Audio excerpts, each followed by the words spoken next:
शेतकरी मित्रांनो नमस्कार.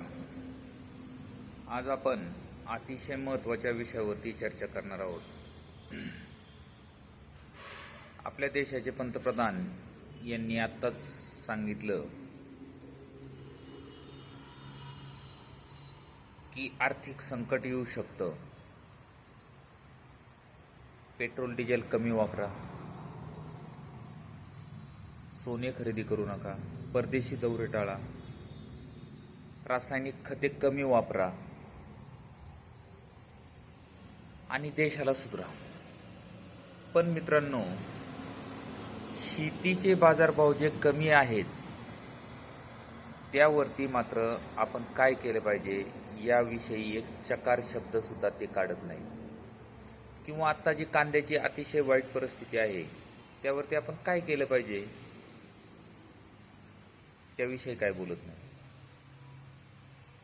मित्रांनो, जर आपणाला शेती जर व्यावसायिकरित्या केली तर काय होऊ शकतं. आता बरेच मला कमेंट येतात की तुम्ही व्हिडिओ टाकता परंतु त्याची जसं भोपळ्याची परिस्थिती झाली, डांगर भोपळ्याचे व्हिडिओ टाकले, अतिशय चांगल्या पद्धतीने उत्पादन जे मिळत होतं, उत्पादन वाढलं, काही चुकीच्या व्हिडिओज आल्या, त्या व्हिडिओमध्ये 50 ते 60 टन एकरी उत्पादन निघतंय हे दाखवण्यात आलं. सगळे शेतकरी त्या पिकाकडे वळाले. पर्यायाने माल जास्त उपलब्ध झाला. माल उपलब्ध जास्त झाल्यामुळे बाजार कमी मिळाला. आज मी अतिशय एका महत्त्वाच्या विषयावरती तुमच्याशी चर्चा करणार आहे. जर आपल्याकडे छोटे छोटे गट बनवले,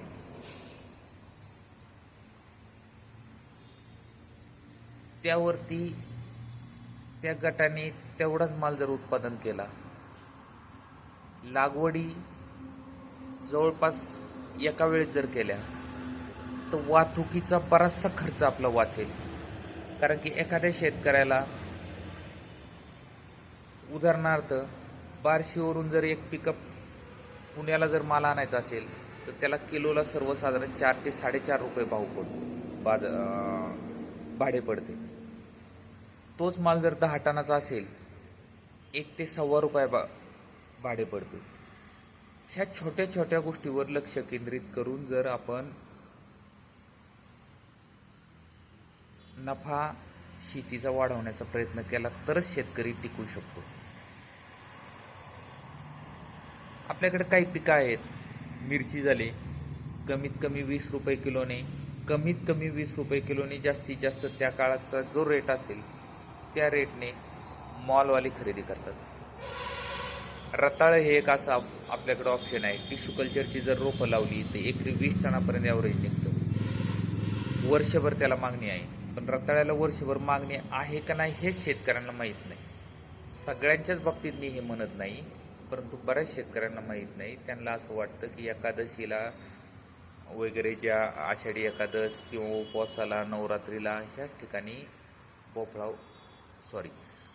रताळे वापरलं जातं. असं अजिबात नाही. ऊसासारखे पिकं आहेत जे 10 ते 11 महिन्यामध्ये रसवंतीला जाऊ शकतात. याच्याकडे वळलं पाहिजे.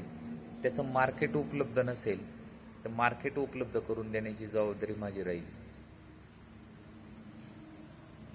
परंतु ह्या सगळ्या गोष्टी करत असताना आज आपल्याला शेतीमध्ये कमीत कमी लाख ते जास्तीत जास्त 3 लाख खापर्यंतचं उत्पादन आपण कशा स्वरूपात घेऊ शकतो.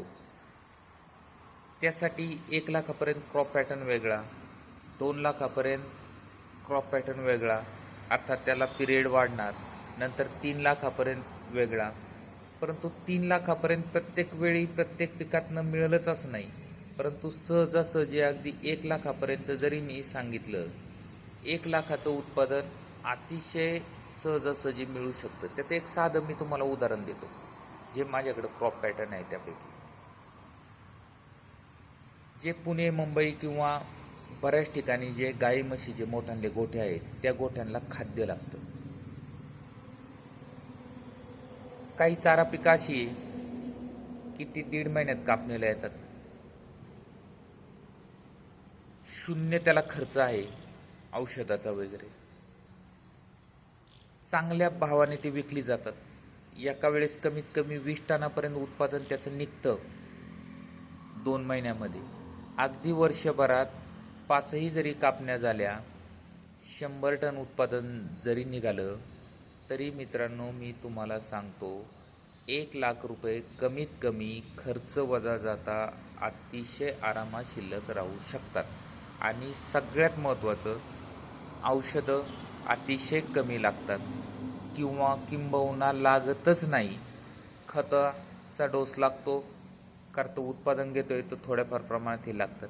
असे जर आपण क्रॉप पॅटर्न अलीकडच्या काळात आपल्याला जे समाजामध्ये आवश्यक आहे अशा गोष्टींचा जर क्रॉप पॅटर्न निवडला तरच आपण पुढे जाऊ शकतो. माझ्याकडे 100 ते 125 गोठेवाले असे आहेत की त्यांना चाऱ्याची गरज आहे. अगदी मी त्यांच्या पर्सनल गाठी घेऊन त्यांना भेटून आलो. अगदी वाळलेला चारा लागतो, साधा चारा, हिरवा चारा लागतो, वेगवेगळे जे चारे आहेत ते वेगवेगळे चारे लागतात. त्यासाठी काय शेतकऱ्यांनी संघटित होणं, ठराविक गट करणं हे अतिशय गरजेचं. हे दिले मी एक साधं उदाहरण. मित्रांनो, अशी खूप काही गोष्टी आहेत की त्या याच्यातनं आपण आपलं शेतीचं उत्पादन वाढवू शकतो. कोणते कोणते क्रॉप पॅटर्न आहेत, काय आहे, याची जर तुम्हाला सविस्तर माहिती लागत असेल मला माझ्या नंबरवरती केव्हाही फोन करा. सगळी माहिती मी तुम्हाला निःशुल्क देत जाईल. विक्री व्यवस्थापनाला खूप सारी मदत राहील. फक्त एकच पीक एकाने केलं तेच पीक सगळ्यांनी करू नका, एवढंच मी सांगतो. घरात माणसं किती आहेत, आपल्या भागात लेबरचं किती उपलब्धता आहे, ह्या सगळ्या गोष्टी पाहून ह्या गोष्टीकडे वळा. निश्चित शेतीमध्ये फायदा राहील. आपल्या चॅनलवर जर नवीन असाल तर चॅनलला सबस्क्राईब करा. जास्तीत जास्त हा व्हिडिओ लोकांपर्यंत पाठवा, जेणेकरून येणारे जे काही शेतीविषयकचे सर्व व्हिडिओ आहे ते जास्तीत जास्त लोकांपर्यंत पोचतील.